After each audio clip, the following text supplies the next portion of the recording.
Tadi Ibu Sri bilang, ini lagu ini kan buat lagu penutup.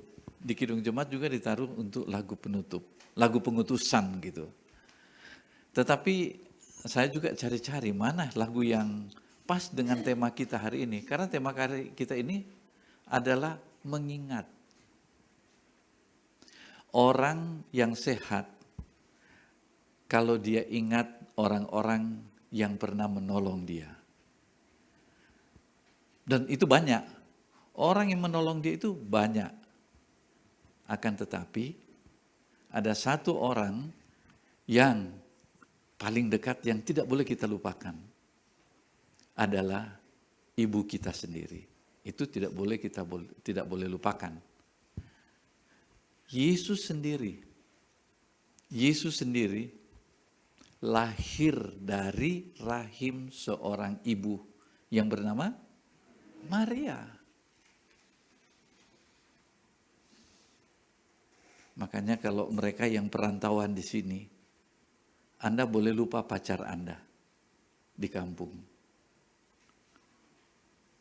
Tapi yang tidak boleh dilupakan adalah ibu. Saya salut sama orang Batak. Saya salut sama orang Batak. Sama orang Ambon juga. Biar dia itu kriminal, penjahat, masuk penjara. Bapaknya itu bisa dipukul. Tapi satu orang yang dia tunduk sama ibunya. Betul ya Pak Tumpal? Nah, itu naluri yang Tuhan ciptakan. Makanya orang itu kalau dia itu melawan ibunya, itu durhaka. Suka disebut durhaka. Karena itu hanya segelintir orang. Itu betul-betul itu orang jahat. Ibu saya termasuk jahat. Suka mukul waktu saya masih kecil. Tapi tidak ada sedetik pun untuk saya berpikir, rasain loh, enggak. Enggak pernah terpikir misalnya saya mau cubit dia, enggak. Enggak pernah terpikir bahwa suatu waktu kalau dia sakit, saya katakan, nah loh, baru tahu rasa. Enggak gitu. Waktu dia sakit, kebetulan waktu itu Ibu Hertina sebagai saksi, kami masih pacaran waktu itu, ibu saya meninggal. Waktu dia sakit, saya bilang, padahal duitnya itu dikumpul-kumpul untuk pernikahan. Tapi saya lebih memprioritaskan pergi lihat ibu saya daripada pernikahan.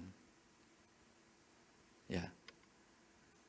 Nah, oleh karena itu saudara sekalian, hari ini kalau kita bicara tentang soal mengingat, itu adalah bagian firman Tuhan yang sangat penting.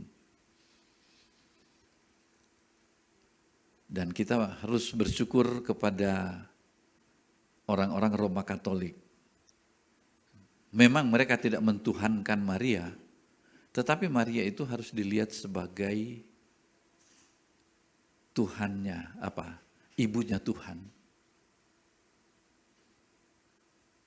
Seakan-akan ketuhanan Yesus kita itu datang dari rahim Maria.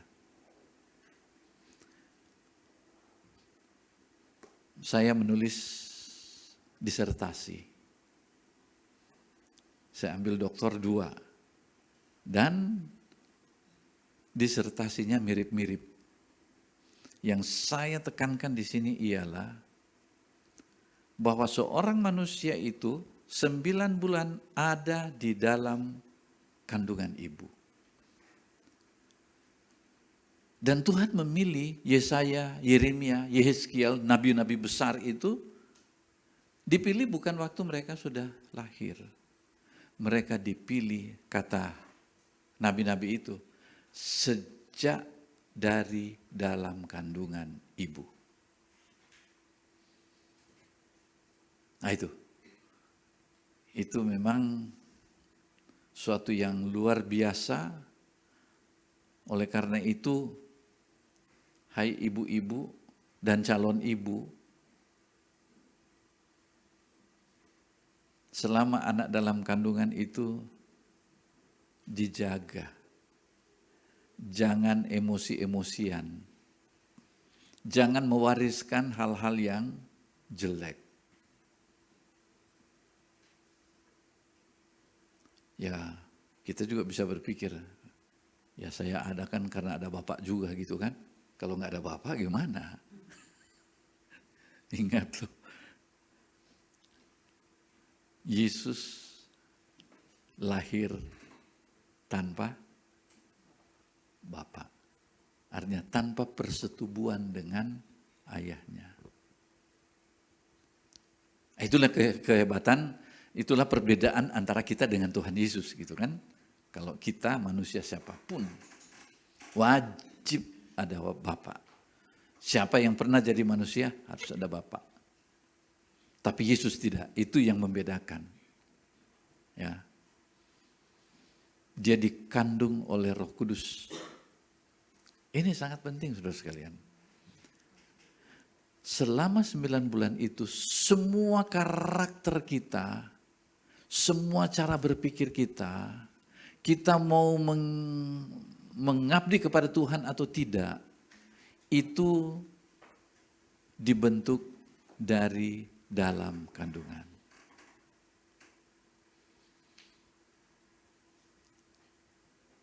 Siapa di sini yang ingin masuk surga? Semua pasti ya, semua. Bayangan surga itu kayak apa? Indah, terus apa lagi? Ya, damai. Ya, surga itu damai, ada bahagia. Ya, kita bayangkan seperti itu. Itu keinginan manusia. Itu keinginan manusia. Nah, saya ingin kasih tahu, ide-ide untuk bahagia masuk surga itu dari mana? Dari dalam kandungan ibu kita. Ingat itu. Kita ngalamin 9 bulan di dalam kandungan ibu, apa yang kita rasakan di situ? Kita rasakan damai, dikasih makan tanpa kerja, disayang tanpa syarat, yang disebut dengan unconditional love. Kasih sayang tanpa ada syaratnya. Itu ada di dalam kandungan. Nah, begitu kita lahir, barulah di situ kita ketemu Bapak yang suka ngatur-ngatur. Kau cuci tangan dulu sebelum makan. Diatur Bapak. Dan memang itu fungsi Bapak ada di situ. Oleh karena itu saya perhatikan dari 3 anak saya itu. Kalau mereka itu lagi sakit, nyarinya ibu. Kalau susah, datang ke ibu. Tapi kalau mereka lagi senang, mau main-main, datang ke bapak gitu. Ya, anak bertiga itu diajak main sepak bola, ikut main sepak bola. Tetapi mereka itu dekat dengan ibu. Ini bukan karena mereka pilih-pilih, tetapi memang itu asal mulanya kita. Jadi dibentuk di sana. Bahkan ada satu psikolog, ahli psikologi, namanya itu Carl Jung. Carl Jung itu dia bilang begini, agak berlebihan sih. Yang namanya Firdaus itu, yang namanya Firdaus, surga, itulah kandungan ibu. Itulah kandungan ibu. Jadi dia bilang waktu dia keluar dari Taman Firdaus, disuruh keluar, dia keluar dari kandungan ibu. Dan disitulah perjuangan dimulai. Yang pertama dia lakukan setelah keluar dari kandungan ibu, nangis. Nangis apa? Disitulah awalnya dia lapar. Terpisah dari makanan. Ya berjuang. Harus berjuang. Tapi di situ pun masih sang ibu masih memberikan susu kepadanya. Sampai suatu saat putus sama sekali. Ini cucu saya, Lili itu lagi sakit. Tadi malam saya telepon bapaknya. Obat yang paling manjur buat bayi yang sakit adalah ASI.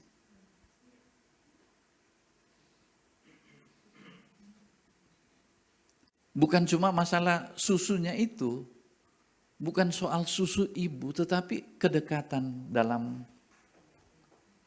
rangkulan ibu.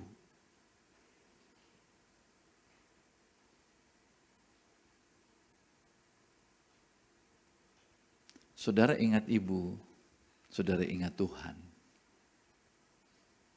Tapi jangan salah juga, Tuhanlah yang membentuk kita di dalam kandungan ibu. Tuhan memilih kandungan itu untuk kita dibentuk. Tuhan memilih kandungan Maria untuk melahirkan Sang Juru Selamat. Tapi tantangan kita sekarang ialah kita hidup di era digital. Dan ini tantangan kita. Karena kita lebih banyak ingat informasi yang ada di WA, kita lebih banyak ingat foto-foto yang sudah kita ambil, kita lebih ingat berapa peserta tim sepak bola Piala Dunia, kita ingat itu. Saya sih tidak terlalu ingat. Tapi tahulah sedikit-sedikit. Siapa yang sudah harus pulang sekarang ini? Ada 2 tim yang kalah, harus pulang. Tidak bisa lanjut, kalah di itu, tersisihkan lewat persaingan grup. Yaitu kesebelasan, siapa? Turki dan satu lagi siapa? Enggak tahu.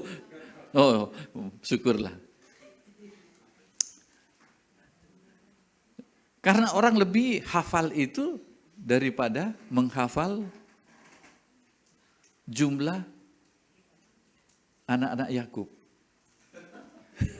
Saya kan ngajar perjanjian lama, suruh apa itu anak-anak Yakub? Enggak tahu. Cuma taunya Yusuf. Padahal itu ada 12.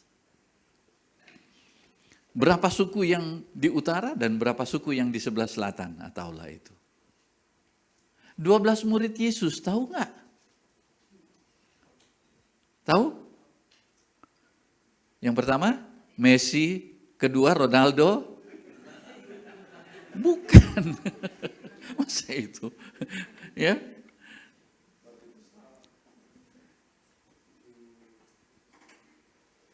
Itu kita harus tahu itu. Jadi saudara-saudara sekalian, saya katakan tadi, mungkin kalau orang itu seperti saya, mau ingat ibu kan sudah meninggal kan? Berapa kita di sini, ibunya juga sudah nggak ada. Tapi saudara sekalian, ketika kita mengingat Yesus yang datang dari kandungan ibu, inilah dia sebetulnya yang harus ada dalam ingatan kita.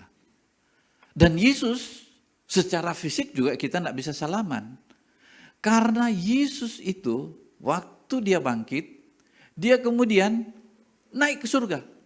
Dilihat oleh 500 orang, itu bukan halusinasi. Kalau halusinasi itu kan sendiri. Maka kalau orang bilang, oh saya ketemu Tuhan, kamu dengan siapa yang lihat? Tadi malam saya sendiri. Nah, itu halusinasi. Itu tidak boleh dipercaya.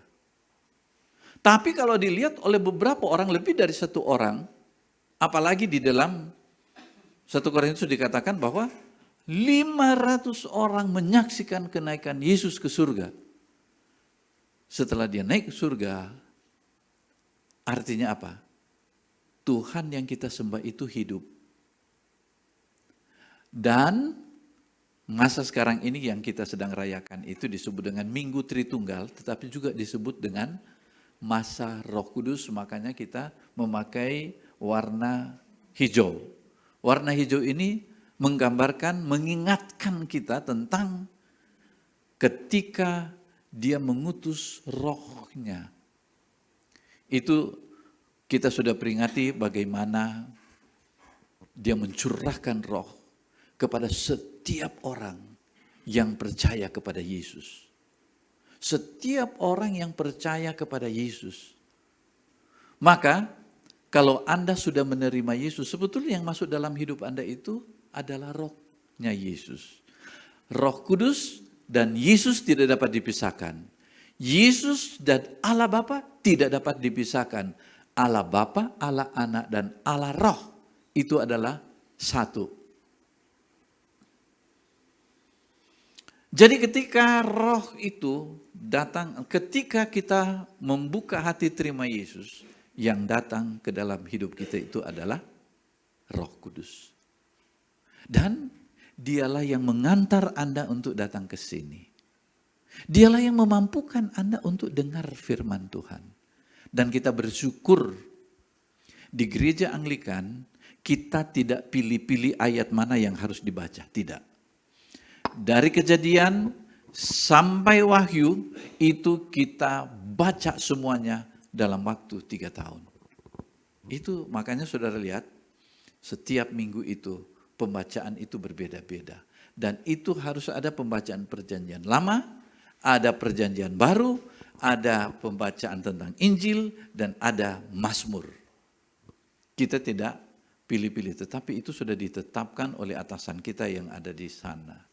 Dan kita tahu bahwa Yesus yang tidak kelihatan berbicara kepada kita lewat firman yang tertulis. Ada 2 jenis firman, yaitu firman yang hidup, yaitu Yesus sendiri. Makanya orang bilang, kok Yesus enggak nulis ya? Kenapa murid-muridnya nulis ini Alkitab? Kok Yesus enggak? Cuma 1 kali Yesus menulis, nulis pun di tanah. Itu pun sampai sekarang enggak diketahui nulis apa itu, kita enggak tahu. Karena dia itu adalah bahan yang untuk ditulis. Setiap kata-katanya, tindakannya, gerak-geriknya ditulis oleh orang-orang yang menyaksikan tentang dia pada waktu itu. Lahirlah Alkitab. Makanya ada kitab Matius, Markus, Lukas. Semua itu adalah kesaksian orang yang melihat dan mendengarkan Yesus. Nah, itu adalah, Yesus itu adalah firman yang hidup itu. Dan firman itu, kata Yohanes, di Injil Yohanes, telah menjadi manusia. Dan kita bisa melihat, orang bisa melihat, mengapa dia menjadi manusia? Supaya dia bisa berkomunikasi dengan manusia. Dan orang itu bisa melihat siapa dia. Nah, setiap tulisan kesaksian yang ditulis itu, itulah Alkitab.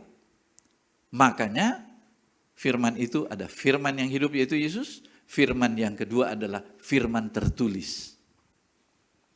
Jadi kalau kita baca ini firman yang tertulis ini adalah firman yang berbicara tentang Yesus. Nah, Yesus itu adalah pusat kehidupan kita. Anda boleh lupa pada orang tua yang melahirkan Anda. Kalau masih ada, suatu saat mereka juga tidak ada. Tetapi saudara sekalian, ada satu yang mewakili orang tua kita itu, ibu kita itu. Yaitu sosok yang ada di dalam Yesus. Dialah Tuhan yang hidup. Artinya begini saudara sekalian. Orang yang ingat ibunya itu, dia orang sehat. Dia orang sehat. Tapi ibu itu yang melahirkan kita itu terbatas. Oke? Dia terbatas. Dia bisa jadi pemarah, ya kan? Bisa jadi malah memukul kita, menghina kita. Bisa. Akan tetapi saudara sekalian, satu figur yang berasal dari kandungan ibu itu, yang datang dari surga, yang kemudian membuat Maria mengandung dan lahir, itulah Yesus. Oleh karena itu saudara sekalian, ketika saudara mengingat Yesus, Anda sehat. Anda sehat. Tapi kalau Anda lebih banyak mengingat WA, Anda kemudian gelisah, belum membalasnya, atau ketika HP Anda itu terlupakan di mana dan kemudian hilang, lalu Anda gelisah, Anda harus putar ingatan Anda. Oh ya, nggak apa-apa. Saya yang penting, saya tidak lupa Yesus. Itu yang paling penting. Itu yang paling penting. Kenapa Yesus, saudara sekalian? Kenapa Yesus? Karena Yesus itu adalah yang diberikan kepada kita. Adalah Allah yang menjadi manusia. Dia 100% Allah, 100% manusia. Dia itulah sosok satu-satunya yang tidak boleh dilepaskan dari kehidupan kita. Orang hidup boleh hidup dalam berbagai persoalan. Siapa di sini yang sudah bebas dari persoalan? Tidak ada. Semua kita punya persoalan. Ada yang berat, ada yang ringan-ringan berat, ada yang berat-berat ringan, ya samalah semua itu. Kalau Anda punya persoalan, ingat tetangga Anda mungkin lebih berat persoalannya dari kita. Ingat itu. Yang membedakannya ialah dia punya Yesus atau tidak. Dan Yesus ini bukan cuma kita ingat. Kalau Anda mau mengingat Yesus, maka sebetulnya yang ada ialah ini. Baca Alkitab. Oleh karena itu saudara sekalian, kepada kita semua yang ada di Jemaat Saint Paul, itu selalu didorong untuk baca Alkitab tiap hari. Anda sehat. Saudara, kalau Anda punya otak, sudah rusak karena polusi, karena bully dari banyak orang, rusak karena masalah-masalah, itu bisa diperbaiki, saudara sekalian. Bisa, otak kita diperbaiki kok. Saudara, bagaimana cara memperbaiki otak kita yang rusak? Apalagi, siapa di sini yang pernah jadi petinju? Atau tukang berkelahi? Atau istri yang suka dipukul sama suaminya, siapa? Atau suami yang suka dipukul sama istrinya? Di kepala lagi gitu kan? Mungkin sudah rusak. Nah, saran saya saudara sekalian, supaya otak Anda bagus, hafal ayat-ayat firman Tuhan. Dulu kami di sekolah Alkitab Tiranus, kami disuruh menghafal 120 ayat. 120. Kalau tidak hafal itu enggak lulus. Masuk aja dulu saya sudah disuruh hafal. Syarat masuk sekolah Alkitab Tiranus dulu kan hafal ayat Alkitab. Nah kebetulan waktu itu ya saya hafal sampai 250 ayat gitu. Makanya otak saya bagus. Bagus. Anda kalau mau otak bagus, Anda tidak usah sekolah lah, tidak usah pikir mau jadi doktor atau mau jadi profesor, tidak usah mikir itu, ya. Profesor tapi tidak hafal ayat Alkitab, ini ingat loh, ayat-ayat Alkitab itu adalah firman yang hidup itu, yang mampu untuk memperbaiki otak kita. Ada seorang pendeta tua di Jakarta namanya Stephen Tong. Ya, wah, khotbahnya. Minggu lalu saya dengan Ibu Hertina pergi ke gerejanya, ke museumnya, keliling. Wah, luar biasa. Kayaknya gerejanya itu lebih besar dari mall karena sudah gabungan dengan museum. Kalau mall itu kan ada pemasukan gitu kan, ada pemasukan ya. Jadi untuk membiayai listrik ya, membiayai apa namanya itu, untuk membiayai lift yang naik turun itu, pegawainya, wah berapa ratus itu pegawai yang ada di situ mulai dari depan sampai ke dalamnya itu. Saya bilang ini maintenance-nya itu miliaran per bulan loh. Itu kalau di mall ada pemasukan kan, ya jual beli kan di situ. Tapi ini kan ada. Tapi itu terpelihara rapi, lebih hebat dari mall. Itu luar biasa. Itu hiasan satu itu ya, hiasan ada patung di situ. Saya bilang sama Pak Stefanus, ini kayaknya satu rumah mewah ini harganya, gitu. Tapi itulah saya lihat Pak Stephen Tong, kenapa? Pak Stephen Tong dia itu menghafal ayat Alkitab dalam bahasa Inggris, dalam bahasa Indonesia, dalam bahasa Mandarin. Wah, itu luar biasa. Makanya di usia yang sudah mau hampir 90 tahun, ya dia masih ke sana kemari berkhotbah. Karena apa? Ini otaknya diisi dengan Alkitab. Oleh karena itu saudara sekalian, terapi yang paling penting dalam kehidupan kita, baca Alkitab. Dan yang berikut ialah, terhubung ke kandungan ibu. Terhubung ke kandungan ibu. Orang tidak usah disuruh untuk terhubung kepada kandungan ibu. Dia tiap lebaran, tiap natalan, pulang kampung. Pulang kampung itu artinya, itulah daya tarik rahim ibu. Di mana dia dibentuk, dia tarik ke sana. Tapi ingat, Anda tidak perlu lakukan itu. Apa tiap hari Anda ketemu ibu juga enggak kan? Tidak kan? Tapi saya punya saran. Agar Anda itu tetap manusia utuh, sempatkan waktu untuk berdoa. Tenangkan pikiran seperti kata Yakobus. Tenangkan diri, Petrus atau Yakobus? Tenangkan diri dulu, baru kemudian kamu berdoa. Tenangkan diri, lupakan semua persoalan-persoalan itu, lupakan semua. Tenangkan diri di hadapan Tuhan, lalu berbicara kepada Tuhan. Orang yang rajin berdoa, jiwanya sehat. Tapi ingat dulu, Tuhan kan ada banyak gitu kan. Tapi ada satu yang menjadi sasaran doa atau sasaran iman kita.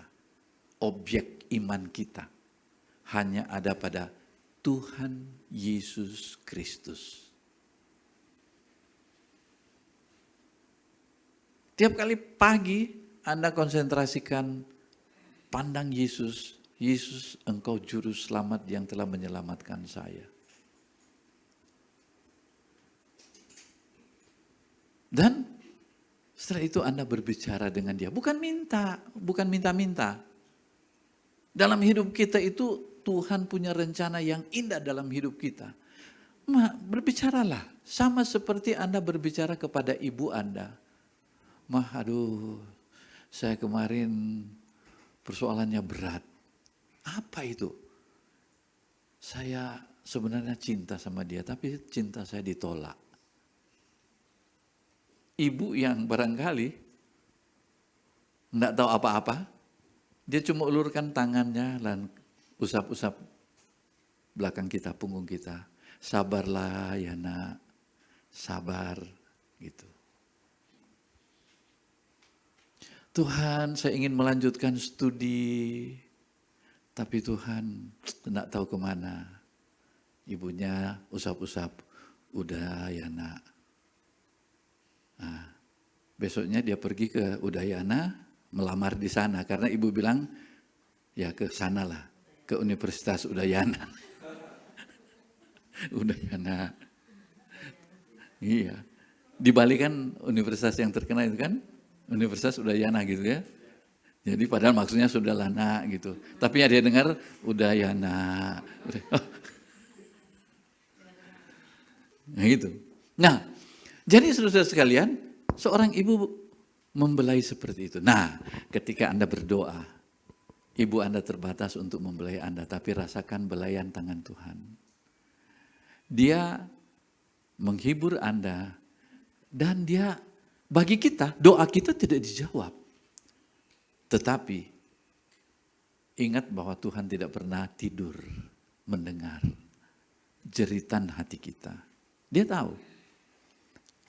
Oleh karena itu saudara sekalian, baca Alkitab, berdoa, itu adalah satu teologi mengingat. Tapi ada satu lagi, ini sudah waktunya, ada satu lagi, yaitu Anda perhatikan, di sini ada lilin yang menjadi cahaya. Ini menjadi pengingat buat kita. Ini bukan simbol sembarang simbol. Ini hijau, mengingatkan kita. Firman Tuhan yang disampaikan, saya itu bukan Tuhan, tapi saya mengingatkan. Lewat firman Tuhan ini saya sampaikan. Tapi ada satu lagi, bagaimana kita mengingat Yesus, itulah roti dan anggur yang dipakai oleh Yesus, dan dia sendiri perintahkan, ingat. Untuk mengingat apa? Ingat dia. Apa yang diingat? Bukan wajah dia, bukan. Ingat akan kematiannya dan kebangkitannya. Itu perintah Tuhan loh. Makanya kenapa kita itu mengadakan perjamuan kudus. Di situ ingatan yang paling kuat. Kalau dua, di gereja Anglikan ada dua yang mengingatkan kita. Yang pertama adalah firman Tuhan, seperti sekarang yang dikhotbahkan. Yang kedua adalah perjamuan kudus. Karena ketika kita mengambil roti itu, dan kemudian kita masukkan ke dalam tubuh kita, kita ingat akan tubuh yang terkoyak itu. Sekarang itu telah menyatu dengan hidup kita. Yang kedua ialah anggur. Anggur itu adalah kita ingat akan darah Yesus yang telah membersihkan dosa-dosa kita.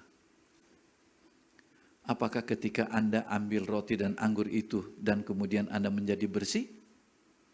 Jawabannya ialah, kalau Anda imani itu, itulah yang membersihkan Anda dari dosa-dosa Anda. Jadi orang yang bersih dari dosa, tidak usah takut masuk neraka, tidak usah. Jaminannya adalah Yesus kok.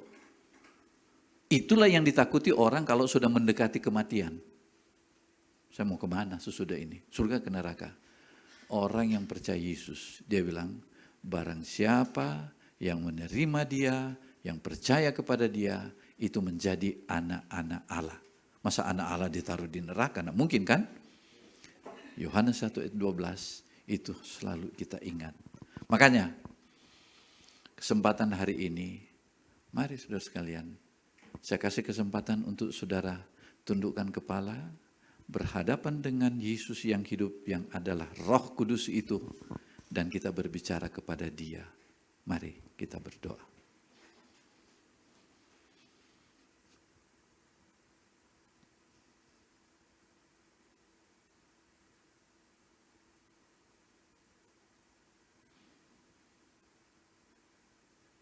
Terima kasih ya Yesus. Terima kasih Roh Kudus. Kalau Engkau boleh mengizinkan kami untuk berkomunikasi, berbicara, membangun relasi dengan Tuhan tiap-tiap hari. Kami akan rasakan satu kekuatan dalam hidup kami. Kami terhubung kepada yang punya hidup, yaitu Engkau sendiri. Dalam nama Yesus kami berdoa. Amin.